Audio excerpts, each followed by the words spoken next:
In this edition of UTA Spotlight, we give you a look into the upcoming UTA campus elections. Also, a contraceptive pill will be available for over-the-counter purchase. Additionally, we provide a recap of South by Southwest. UTA Spotlight starts now.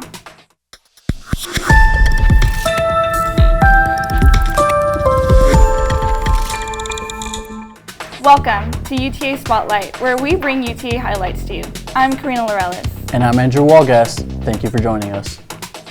For the first time in history, a contraceptive pill will be available for over-the-counter purchase. Maverick Media reporter Jarir Hoffman has more. Last July, the FDA approved the first non-prescription birth control pill known as O-pill. This will be the first time in history where an over-the-counter contraceptive will be available to the public.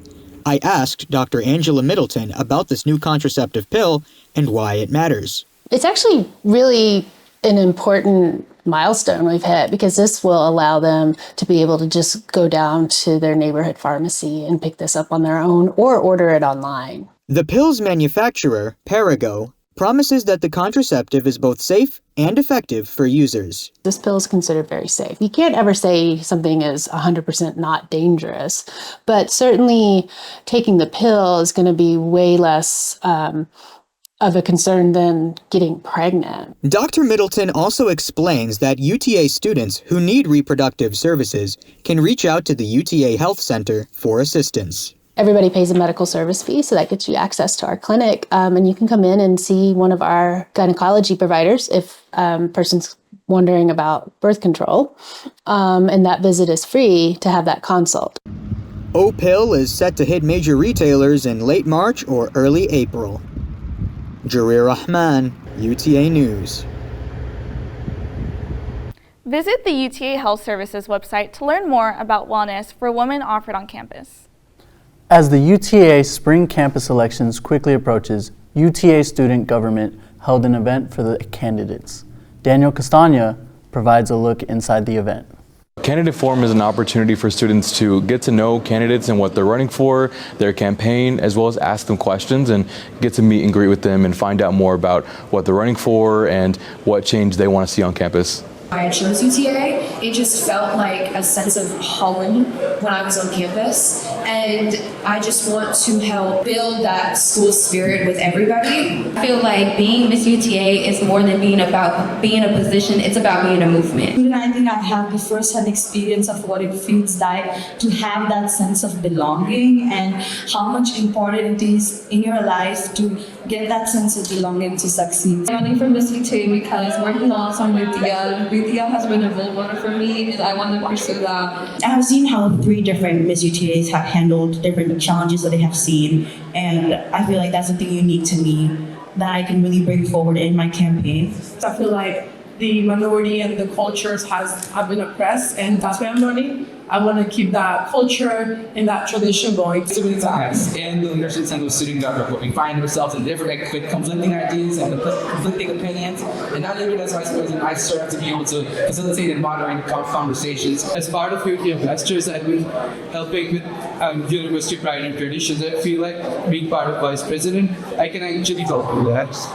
Every responsibility immensely, and it seems as strengths, understanding and using compassion to hear concerns and addressing them is the most important part being an elected representative. When we have different opinions, it's very normal. The reason why is because everyone has their own personality, especially UTA is a diversity campus and everyone from different backgrounds, different country. When you can work together and help one another, and once you understand what one is capable of, I feel once I do that, I'll be able to get everyone on the same page and turn it into a beautiful book that's going to be the presidency. The campus election will take place 9 a.m. to 5 p.m. on April 1st and April 2nd.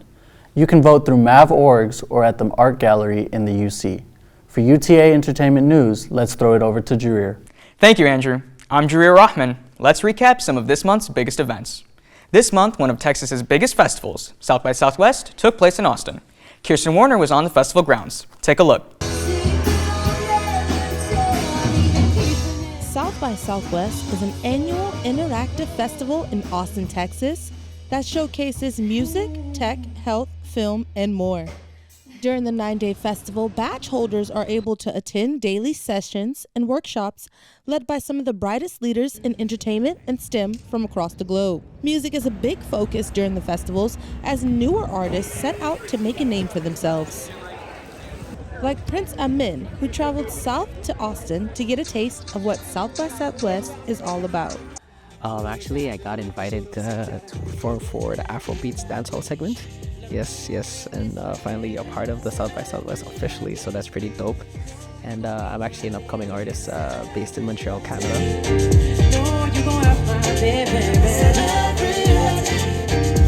The Creative Industries Expo is a space to network with companies on the cutting edge of innovation, while the film festival gives filmmakers the opportunity to premiere new and independent films. Neptune's Core traveled from the Midwest to also make their debut at the festival. Well, we're like an alternative rock band from Chicago. We're two sets of sisters or best friends who've been playing music together since like middle school.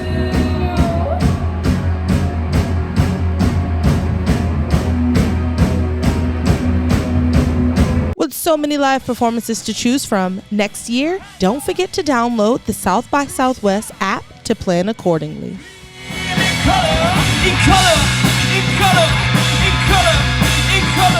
Kirsten Warner, UTA News. South by Southwest badges and wristbands for March 2025 are on sale now. March is Women's History Month. Let's take a look at some celebratory events that took place this month in honor of the power and influence of women. Women's History Month has been filled with recognition of women who have paved the way for others and women who are setting the tone now. The Women Who Paved the Way exhibit in special collections on the Central Library's top floor showcases items relating to the stories of local women and historic firsts, like the late Kalpana Chawla, UTA alumni, and the first South Asian woman to go to space. The Women's History Month Pop Culture Con took place in the Rio Grande Ballroom. The action-packed convention-style event celebrated women's impact on pop culture with activities, art, and cool presentations. Had an exciting performance at the pop culture presentation here for Women's History Month. I'm really excited because during my panel presentation, I was able to feature students from the dance area, as well as students from the Black Theater Society. They were a big and integral part of my presentation, and we were just really excited to feature them and really center student learning as part of the presentation today. Women's Month is approaching its end, so be sure to thank all the women in your life. Back to you guys. Well, one woman I look up to is my mother, as she is an immigrant and works hard to provide for me. What about you, Karina? I agree. A woman I look up to would also be my mom. She shows what it means to be determined and strong. Coming up after the break, we'll take a look at the practice of Ramadan. Also, we give you a quick look into some history behind the upcoming solar eclipse. Stay tuned. COVID-19 has changed how we stomp the yard and feel the beat. Now it's time to take the first step that lets us get back to strolling instead of scrolling. Before we can safely come together, we need the facts. As COVID-19 vaccines become available, you may have questions. Is it safe? Should I get it? Is it free? It's okay to have questions. Now get the facts about COVID-19 vaccines at getvaccineanswers.org so you can make an informed decision for yourself and for your fam. The All Majors Job Fair is a chance for UTA students to network and meet industry professionals. Jet Nelson has more. There was no basketball in the Maverick Activity Center on March 6th as the annual Spring Job and Internship Fair was being held at noon. Hundreds of students showed up to meet with employers from across the Metroplex, including Arlington Independent School District.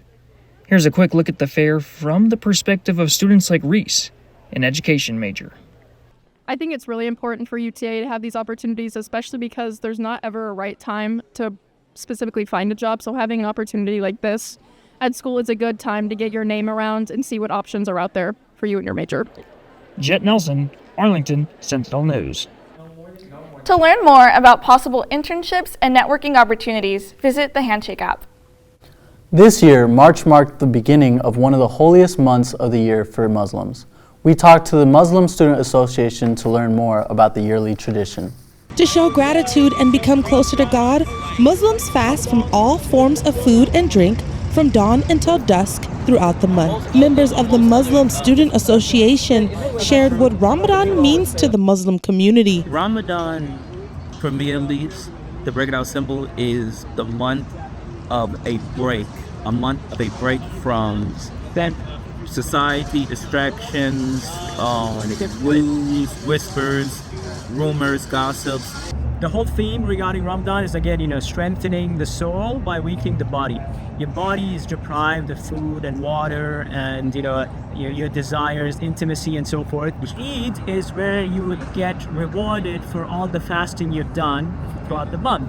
And in that, you invoke God's praise and show gratitude to God by giving out to the poor and also inviting neighbors and relatives to feasts and dinner events and so forth. It is not something specific to the Muslims. We believe that this is an act of, worshiping God throughout communities. For many Muslims, Ramadan is a time of self-reflection and community. The last day of Ramadan this year is April 9th. On April 8th, the DFW Metroplex will be in direct lineage of a total solar eclipse. Here is some history behind this once-in-a-lifetime event. UTA Library's Special Collections is proud to present Theoria, Eclipsium, Curiosity, Captivation, Connection, an exhibition featuring over 500 years of eclipse history. The exhibition features maps, rare books, and photographs. This exhibition was produced in collaboration with students in Dr. Kim Brewer's Medieval Science and Technology class. The exhibit will be open Tuesdays through Saturdays from 9 a.m. to 5 p.m. on the 6th floor of the Central Library. Eclipse glasses and other giveaway items will be available for viewers of the exhibit while supplies last. UTA will host a celebration in front of the campus planetarium from 12:22 p.m. to 1:43 p.m. on April 8th. UTA may cancel class during that time. That's all we have for today for this edition of UTA Spotlight. To stay up to date with us, please follow us on Facebook, Instagram, and X at MavMedia UTA.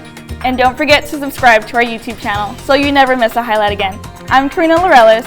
And I'm Andrew Walgast. Thank you so much for joining us. See you next time.